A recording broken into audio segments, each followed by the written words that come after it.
क्या मुद्दा है आपके साथ? तो सबसे पहले तो आप लोग यहाँ आए, आपको सभी साथियों को, पत्रकार बंधुओं को नव वर्ष 2026 की हार्दिक बधाई, ढेर सारी शुभकामनाएं। बहुत भारी मन से आप लोगों को बुलाए।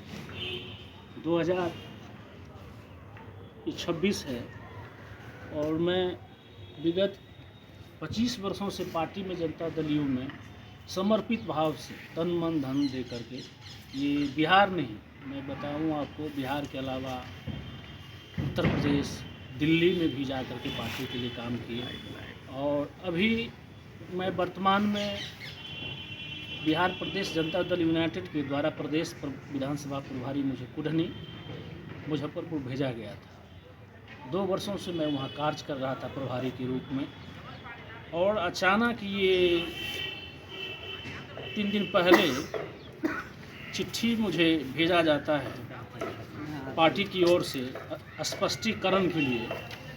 और इस स्पष्टीकरण में मैं विधानसभा का प्रभारी हूँ, लेकिन इसमें लिखा हुआ है पूर्व प्रदेश महासचिव अति पिछड़ा प्रकोष्ठ, जबकि मैं प्रदेश विधानसभा प्रभारी।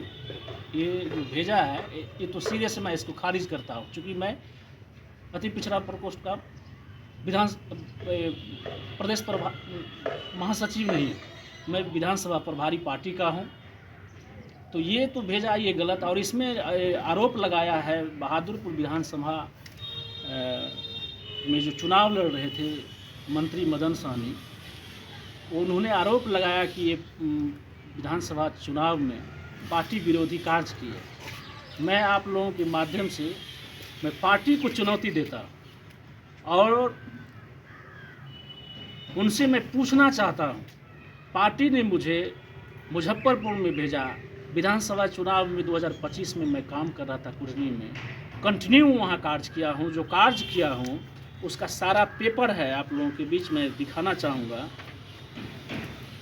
ये इनके घर पर जाते हैं, जो केदार प्रसाद गुप्ता जी वहाँ एनडीए के समर्थित भारतीय जनता पार्टी के उम्मीदवार थे, पंचायती राज मंत्री भी थे। इनके घर पर जाकर बात किया और हमने कहा कि सर, मुझे जनता दल यू से प्रभारी बनाकर भेजा गया है, किस तरह से आप जनता दल यू से पार्टी के कार्यकर्ताओं से काम लेंगे, मुझे बोला जाए। इन्होंने कहा कि आप एक विधानसभा में पार्टी को बैठक बुलाइए। हमने वहाँ कुढ़नी विधानसभा में 39 पंचायत है, 39 पंचायत की पंचायत अध्यक्ष को लेकर के, प्रखंड अध्यक्ष जी के साथ मैं भी रहा, हमारे प्रत्याशी भी थे केदार प्रसाद गुप्ता जी, सब लोगों के बीच एक बेहतर टीम बना करके, मीटिंग करके, सबसे परिचय पात्र करवा करके और कार्य को शुरू कर दिए। कंटिन्यू हम रहे हैं। हम जब मुजफ्फरपुर में ठहरे, एक बसंत होटल है जिसमें माननीय केदार प्रसाद गुप्ता जी ने, जो उम्मीदवार थे, वो मुझे वहाँ उसमें ठहराए थे। मैं वहाँ से चुनाव प्रचार के आखिरी दिन 4 तारीख को रात्रि के लगभग 8-9 के बीच में मैं वहाँ से निकला। अपने घर आते आते 10-11 मुझे बच गया, क्योंकि 150 किलोमीटर की दूरी है मेरा, जहाँ दरभंगा में मेकना मेरा जहाँ बहादुरपुर में घर पड़ता है। वहाँ पहुँचते हैं, दूसरे दिन होकर के वहाँ से मदन सहनी जी उम्मीदवार थे, मैं इनके लिए, इनके पक्ष में प्रचार प्रसार किया। उसका उदाहरण है जो हमने पार्टी, जो ये मुझे स्पष्टीकरण भेजा, उसमें जाकर के 2 दिन पहले हम ये अनिल कुमार जी जो मुख्यालय प्रभारी है, इनको हमने अपनी पूरा जो है सो बातें को बताया। ये जो आरोप लगाते हैं इसमें स्पष्ट रूप से ये लिखा हुआ है, हमारे गांव में 4 बूथ है, 321, 322, 323 और 403। इसमें कुल वोट जो है हमारे गांव में पड़ा है 2803, जिसमें 1669 वोट एनडीए समर्थित जो जदयू के उम्मीदवार थे मदन सहनी जी, उनको मिला। ये वोट कैसे मिला मैं बताना चाहता हूँ। ये वोट मिलने का ऐसा नहीं कि मोदी जी और नीतीश जी के तो उम्मीदवार थे ही, इनके क्रियाकलाप से वोट नहीं मिला है। ये वोट जो मिला है इसको आप देख सकते हैं। 2010 में जब ये पहली बार विधायक बने थे बहादुरपुर से, हम इसको चुनौती देते हैं। इन्होंने एक भी काम नहीं किया। जब अपने गांव को रोड सड़क के लिए इनके यहाँ गया तो इन्होंने कहा, अरे वहाँ तो जंगल झुक रहा है, उसको बनाकर क्या करेंगे। रोड के लिए इसलिए गए थे कि वहाँ PMGSY के तहत 7.5 किलोमीटर रोड बनना था हमारे पंचायत का, पूरा छोर से लेकर अंतिम छोर तक, शुरुआत से लेकर अंतिम तक। उसको किसी कारणवश उस समय कीर्ति झा आज़ाद एमपी हुआ करते थे। 4.5 किलोमीटर बचा, जो रेस्ट बच गया वो मेरा ही गांव था। उस समय डॉक्टर भीम सिंह जी सम्मानित बिहार सरकार के मंत्री थे, ग्रामीण कार्य मंत्री। उनसे हमने आग्रह किया, श्रीमान जी आप हमारे अभिभावक हैं, हमारे गांव में आज़ादी के बाद से कभी सड़क नहीं बना और आप इस गांव को उद्धार कर दीजिए। उनके कहने पर, उनके चाहने पर, उनके सहयोग से हमारे गांव में वो सड़क बना। दूसरा नंबर, ये अगर काम करते हैं तो हम इसको चुनौती देते हैं आप लोगों के माध्यम से।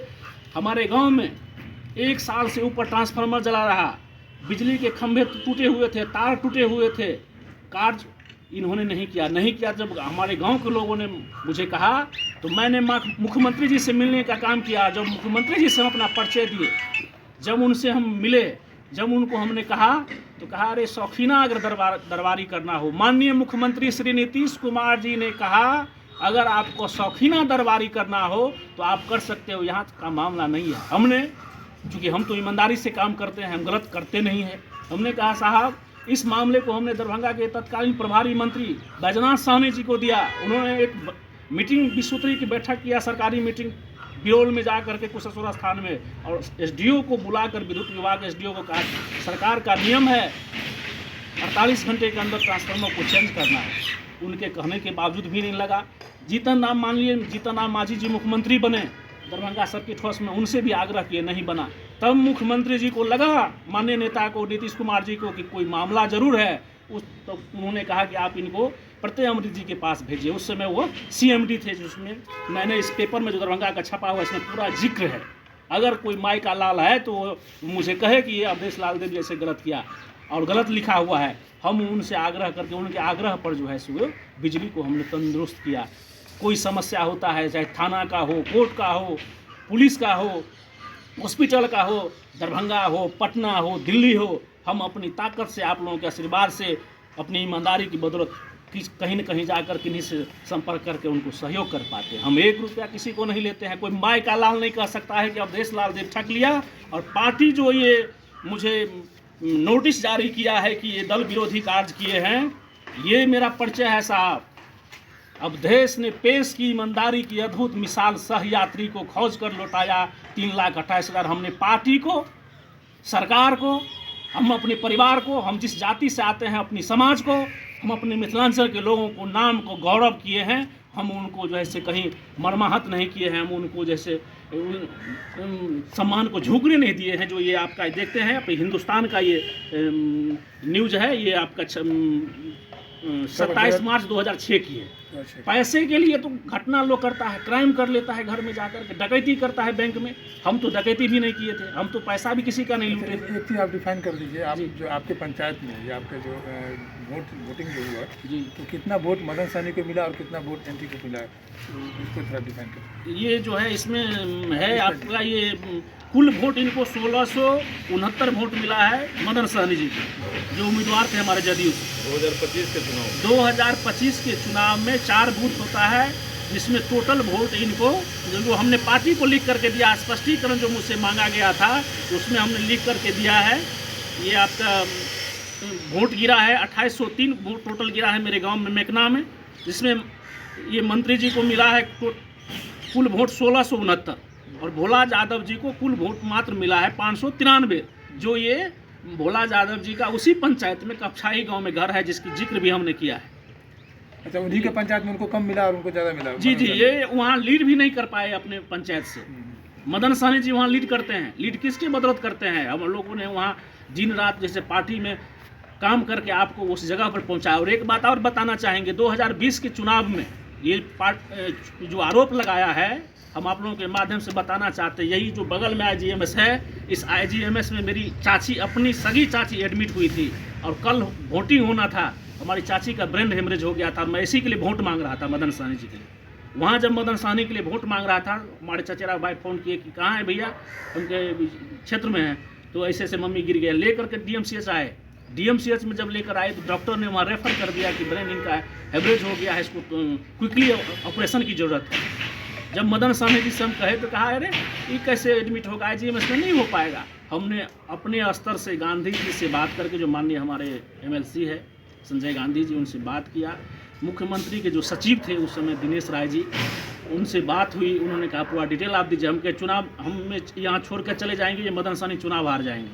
मैं वोटिंग करा कर ये जो आरोप लगाते हैं, इसका सबसे बड़ा मैं सबूत अब दे रहा हूँ। इसको तो छोड़ दीजिए, जो वोटिंग हुआ, मेरी चाची का ब्रेन हेमरेज हुआ, रेफर कर दिया गया, लेकिन मैं हिला नहीं, मैं रह करके वोटिंग करा करके, और देर शाम को हम अपने दरभंगा से लौटते हैं IGMS के हॉस्पिटल में। यहाँ जब आते हैं तो देखते हैं मेरी चाची जो है वो लास्ट पोजीशन पर है, उनकी मौत भी हो गई, हम उसको बचा भी नहीं पाए। और ये व्यक्ति कहता है कि हम कैसे एडमिट कराएंगे, सर बिहार सरकार का मंत्री था।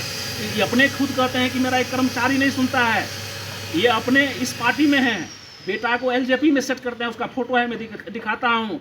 और उसका पूरा तैयारी हो गया था, उसको चुनाव लड़ना चाहता था कुशेश्वर स्थान से, लेकिन पार्टी को जानकारी मिली, इसी कारणवश वो रुका। अगला कदम क्या है आपका? अगला कदम है, ये पार्टी से हम ये जानना चाहेंगे आप लोगों के माध्यम से, जो आरोप लगाया है ये बेबुनियाद है, तथ्यहीन है, ये राजनीति से प्रेरित है। मेरा मदन सहनी के साथ कभी नहीं शुरुआत से ही बना, और ये जो आरोप लगाया है ये पार्टी मुझे बतावे कि हम किस तरह से इनको दल विरोधी काम किए हैं, किसी के मंच पर चले गए हैं, किसी के गांव में घूमे हैं, या कहीं पंचायत में गए हैं, किसी ब्लॉक में गए हैं इनके लिए विपरीत में वोट मांगने के लिए। अगर ये मुझे प्रमाणित नहीं देते हैं तो मैं आप लोगों के माध्यम से कहना चाहूँगा, हम पार्टी का इंतजार करेंगे, मुझे वो सबूत दे जो आरोप मुझ पर लगाया है 25 वर्षों की सेवा में, नहीं तो हम इनको केस जो है माननीय पटना हाई कोर्ट में करेंगे। हम वैसे वर्कर नहीं है, इनको छोड़ने वाले नहीं है।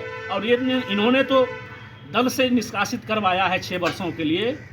हमारे दिल में नीतीश जी बसते हैं, इसको कैसे हटा दोगे? और जो आरोप जो नेता लगाया है, हमारे पार्टी के बड़े बड़े नेता हैं, उसके घर में खुद जैसे वोटिंग नहीं हो पाता है, अपने पंचायत से लीडिंग नहीं करवा पाते हैं, और बात करते हैं प्रदेश की और राष्ट्र लेवल की। केस आप पार्टी पर करेंगे या इंडिविजुअल मदन सहनी पर करेंगे? नहीं, ये पार्टी, इसमें जो भी लोग इन्वॉल्व है, जिन लोगों को मैं समझ रहा हूँ जो मुझे इस तरह से इसमें फंसाया है, अपमानित किया है, लोगों में गलत मैसेज दिया है, वो तमाम लोगों को हम ऊपर जो है सो माननीय पटना हाई कोर्ट में जो है सो हम केस करेंगे।